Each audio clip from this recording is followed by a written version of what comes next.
Bonjour et bienvenue sur ma chaîne. Aujourd'hui je vais vous présenter deux étuis que j'ai fait pour des opinels. Donc en l'occurrence ça c'est l'opinel numéro 8 inox, donc avec le manche en olivier. Je l'avais déjà montré lors de la présentation de l'étui atypique avec un opinel numéro 8 comme celui-ci. Sauf que celui que j'ai montré c'était une lame carbone avec un manche tout à fait ordinaire à la base et sur lequel j'avais fait un manche en corne d'Isard. Donc ça j'avais déjà présenté et donc vous avez pu voir celui-là. J'ai finalement voulu faire un étui assez simple. Ah, le téléphone est chargé. Donc j'ai voulu faire un étui assez simple et un étui qui se porte autour du cou. Voilà, c'est assez léger. Donc j'ai pas encore mis le cordon parce que je ne sais pas encore ce que je vais faire, peut-être un nœud spécial, je sais pas.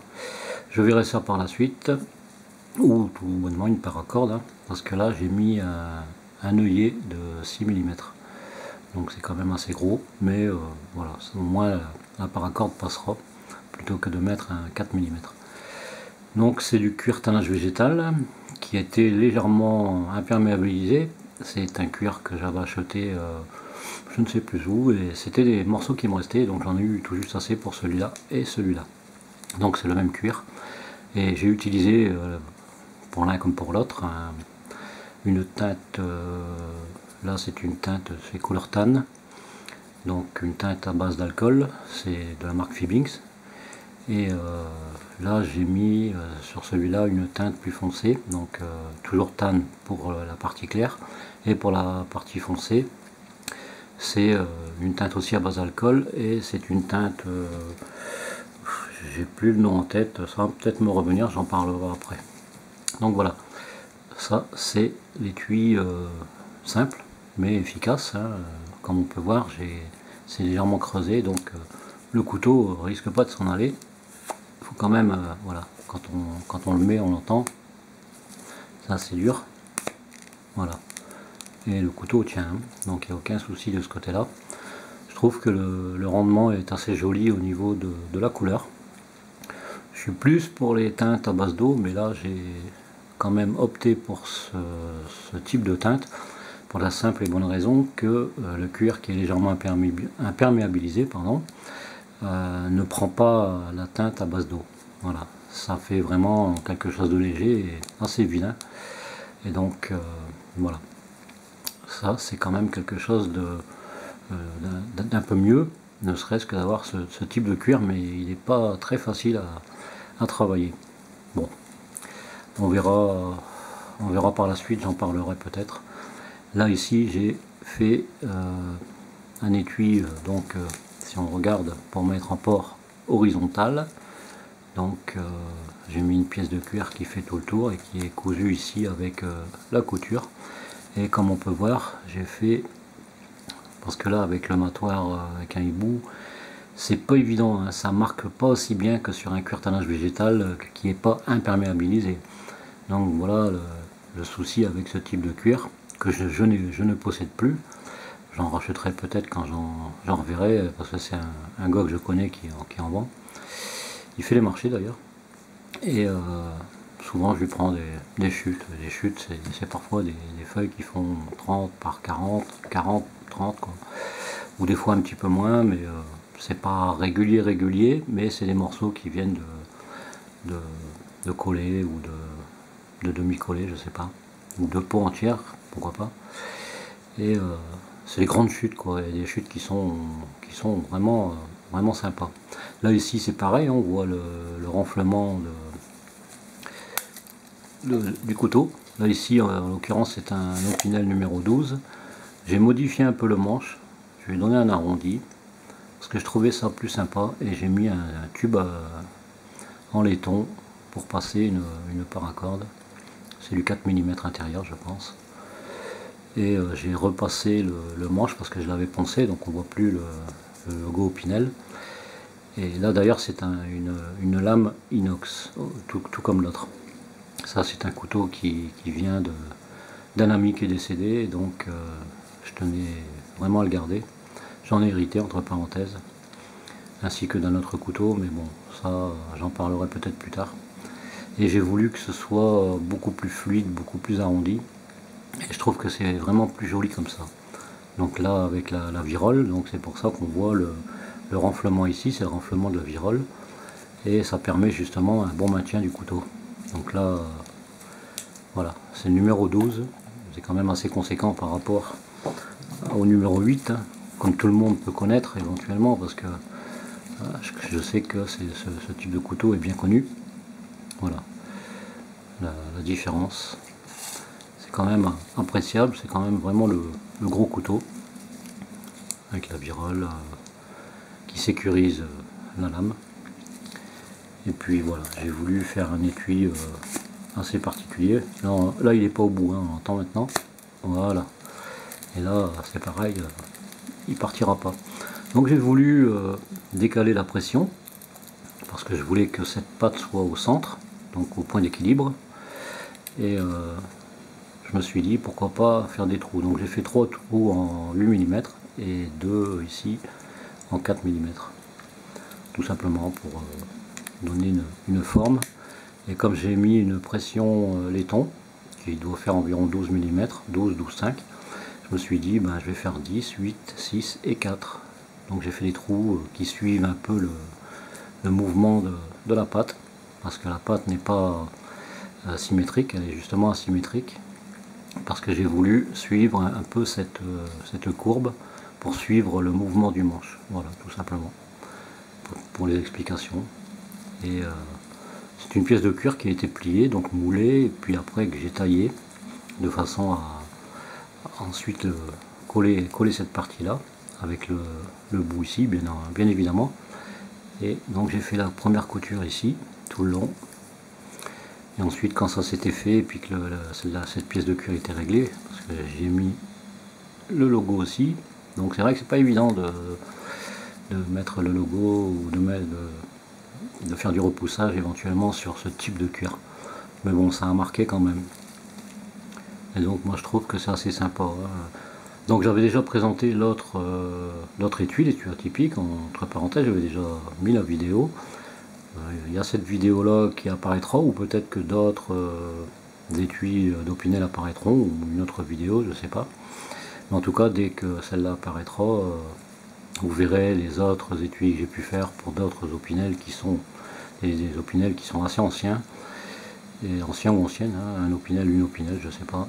Et donc après j'essaierai de faire une vidéo sur tous les Opinel que j'ai, et avec leurs étuis. Il y aura peut-être un étui dans lequel il y aura un Opinel et un Layol, mais c'est des petits modèles, donc moi je trouvais ça sympa d'avoir les deux. Et donc je ferai cette vidéo avec tous les Opinel, parce que là j'ai encore d'autres étuis ou d'autres manches à modifier, mais c'est des anciens, alors je sais pas si je vais y toucher, le laisser d'origine ou quoi, je verrai ça. Parce que j'ai aussi deux autres couteaux, c'est des couteaux qui ressemblent à l'Opinel, donc il y a un Pradel et un modèle AL. Donc là je sais pas si j'y toucherai ou si je les laisserai d'origine, mais bon, toujours est-il que j'essaierai de faire une vidéo avec tous les Opinel en ma possession, avec les étuis que j'ai fait moi-même, comme ça ça fera un ensemble, et puis ça sera assez sympa de voir ce qu'il y a possibilité de faire, hein. Beaucoup de personnes possèdent ce genre de couteau et veulent éventuellement modifier le manche, le sculpter, ou mettre un manche en corne, ou autre chose, hein. J'ai vu des trucs qui étaient vraiment magnifiques. Moi j'ai voulu quelque chose d'assez simple, et que ce soit moi-même qui l'ai fait, et je trouve ça assez sympa. Oui, ce que je voulais dire, c'est que sur le manche, donc je l'avais poncé, donc on voit plus le logo Opinel, et par contre je l'ai passé à l'huile de lin, mais au préalable j'ai mis de l'huile de lin avec 75-25, donc ce qui veut dire 75 de térébenthine, 25 d'huile de lin, de façon à ce que ça pénètre bien. Ensuite j'ai utilisé de l'huile de lin à 50-50, 50% d'huile de lin et 50% d'essence térébenthine, et ensuite j'ai terminé avec de l'huile de lin pure. Et franchement ça a été bien poncé, c'est bien lisse, on sent encore un peu hein, l'essence de térébenthine, mais c'est léger, et c'est un couteau qui est utilisable sans aucun souci. Donc voilà, c'est quand même assez gros, Et j'ai essayé de mettre cet étui à la ceinture et franchement c'est pas désagréable, ça gêne en rien, ça fait un peu large, hein. J'ai pas pris les cotes pour les étuis. Voilà, je prends un réglé, donc si je prends celui-ci, je suis à environ 9,5 hors tout, parce que je suis juste la caméra juste devant, donc c'est pas évident. Oh, je suis presque à 10 en fait, hein. 9,8 environ. Et celui-ci, il est quand même beaucoup plus grand, donc on arrive à franchement presque 18 cm. Et en largeur, hors tout, on a 8 cm. Voilà, c'est correct. C'est pas mal, c'est des gros couteaux, c'est pas le genre de couteau qu'on va se balader avec en ville ou ailleurs, mais bon, on a ça dans le sac à dos avec une grosse opinel, c'est bien. Une grosse ou un gros opinel, peu importe. Et voilà, on le sort du sac à dos, on le met à la ceinture et puis on l'utilise comme bon nous semble. Voilà, j'espère que ces étuis, je pense ne rien avoir oublié sur la présentation ou sur les explications. Sauf peut-être que j'ai pas précisé qu'après la teinte, j'ai mis en fait un vernis fixateur entre parenthèses. Et là, j'ai utilisé du Resolène plutôt que du satin chine. Parce que le satin chine est quand même un peu mieux pour les teintes à l'eau. Le Resolène, pareil, ça va aussi, mais l'inverse, c'est pas le même genre. Voilà. Enfin, moi, je préfère mettre du Resolène quand j'utilise une teinte à base d'alcool. C'est une façon personnelle de voir la chose, quoi, tout simplement. Donc là, on voit la différence quand même avec la coupe d'origine et la coupe de celui-là. Voilà. Donc on voit très bien la différence. Et c'est franchement pas tout à fait la même chose. Ça garde à peu près la même forme, mais voilà.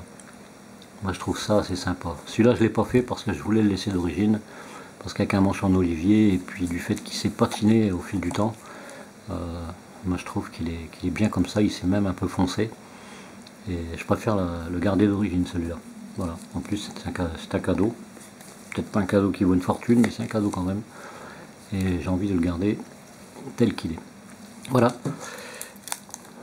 pour ce qui est de la présentation, et j'espère que cette vidéo vous aura plu. N'hésitez pas à mettre un commentaire, ça se passe dans le bas, et puis pour donner votre appréciation, que ce soit du positif ou du négatif, peu importe. Mais bon, j'espère plus le positif que le négatif. Voilà, ça c'est comme j'ai dit des étuis personnels, donc en l'occurrence, ça fait un petit moment que j'y pense, j'ai dit que j'allais arrêter pour certaines personnes, sauf que je pourrais faire quelques exceptions, mais ce sera des personnes qui seront en gros triées sur le volet, parce que c'est vrai que c'est pas toujours évident, quoi. Plus pour les amis que pour d'autres personnes, parce que les gens, quand on me demande des renseignements, etc., moi je trouve que c'est normal, mais quand la personne est intéressée et qu'après elle donne plus signe de vie, c'est pas marrant, ça donne pas envie de continuer, quoi. Voilà, désolé si je me répète, mais ça c'est dans la tête et ce sera toujours dans la tête, tout simplement. Voilà, en tout cas, je vous souhaite plein de bonnes choses et je vous dis à très bientôt pour une prochaine vidéo. Allez, merci de regarder mes vidéos et à très bientôt. Bye bye.